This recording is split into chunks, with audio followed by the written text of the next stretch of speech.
Tous à Liverpool, tout chichik, tout zonga. Alors, basangoyali ke toke bana ba fausse doctrine.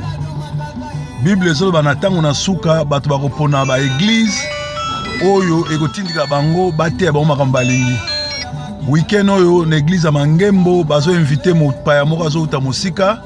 Bayebisi bato balata pembe pe bakotia kantine mai basokola maboko.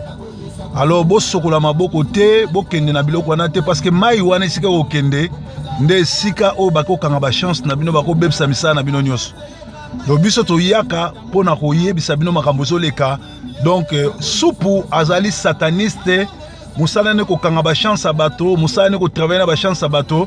To komi na tango asuka oyo Matthieu 24 azoloba ba faux Christ bakoya na ba faux doctrine na ba fausse doctrine ezali kaka pona ko mema bato na lifelo. Donc ça qui flash ba uti ko pesanga information réunion secrète ça la église à Bangembo na Londres et sika autre église supu abengisi mote ya musika po aya ko kangaba na Londres bangenge ba chance banini. Alors moi na nyoso tu alors ya Londres ko kende na rencontre wana te ya Mangembo o bakolatsa batu pembe pe oyo batu bako sokola maboko.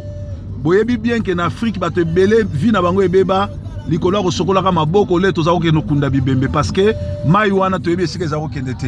Alors biloko wana lelo komo salama ezo bebisa ba vie ya bato yo mwana na nzambe o proverbe alobaki te proverbe azo benda bino matoi événement ezo salama na église ya Bangembo na Mangembo ba bengisi mote ya uta libanda zanganga azoya pe basengi na bandimi balata pembe pe kantine moko ekozala wana ko sokola maboko o proverbe alobaki te proverbe ase alobi soki yo yoki te etali yo en direct à Liverpool.